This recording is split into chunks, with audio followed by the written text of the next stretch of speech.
Vamos falar sobre as melhores práticas. Eu preparei esse capítulo com base em muito material que eu vi nos bancos que eu passei e eu realmente acredito nisso.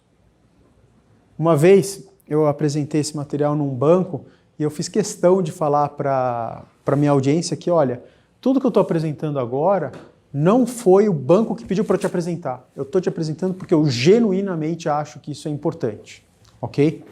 Então tem algumas coisas mais maçantes, mas a gente precisa passar por elas. O conteúdo fundamental precisa ser justo, balanceado e preciso. O que significa isso?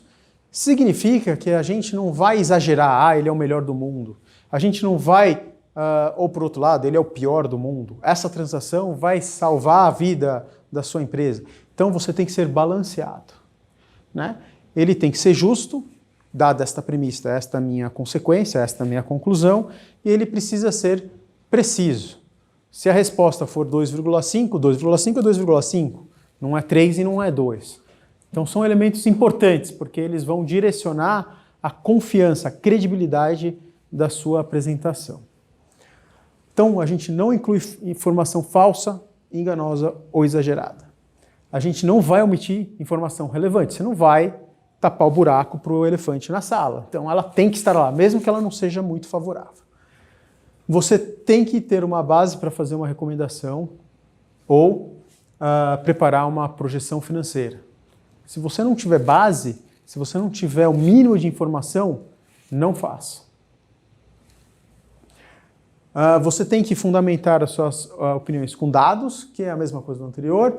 Todo gráfico ou tabela tem que conter a informação com legenda e com data, porque o preço de uma ação ela está vinculada a uma data, é uma preço de uma ação naquele dia. Então isso tem que constar no seu material.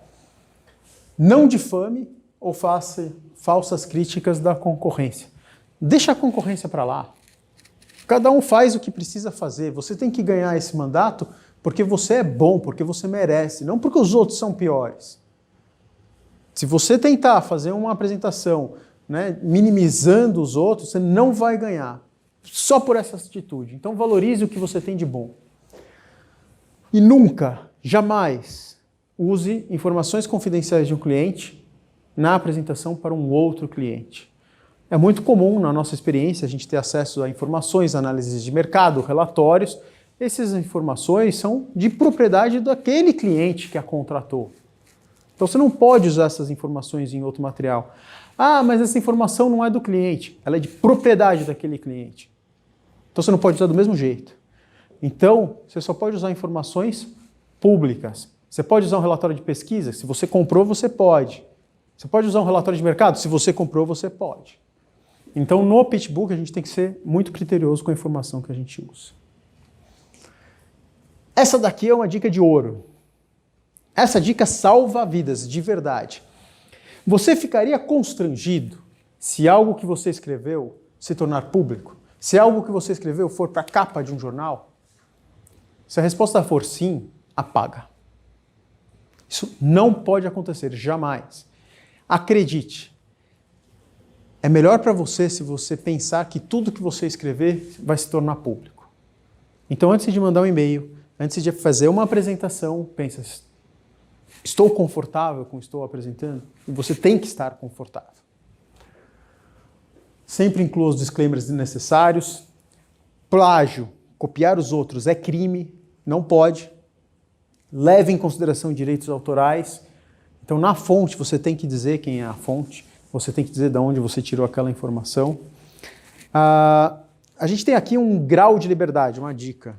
Se você trabalha no Bradesco e você pegou uma informação do relatório do Itaú, vai ficar meio deselegante, vai ficar meio estranho você colocar fonte Itaú, né? Você vai colocar fonte o seu concorrente.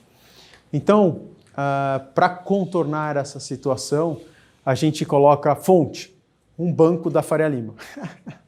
Em inglês fica fonte, Wall Street. Então isso eu já vi muitas vezes, já usei muitas vezes, e aí você sai dessa saia justa.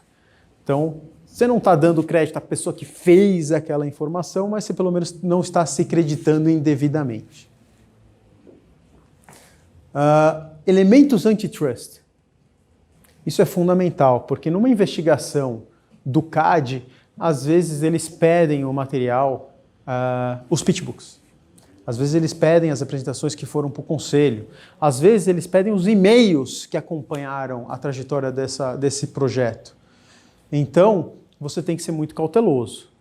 A gente jamais faz uma transação porque eu vou ganhar poder de mercado. Porque isso é crime. E a função do CAD é coibir esse tipo de atitude. Então, você não pode nunca justificar uma transação porque você vai ter mais poder de mercado, porque você vai poder aumentar o preço dos produtos depois da transação. Você pode justificar que você vai ter sinergias, você pode justificar que você vai ter ganho de escala, mas nunca alguma coisa que seja ilegal.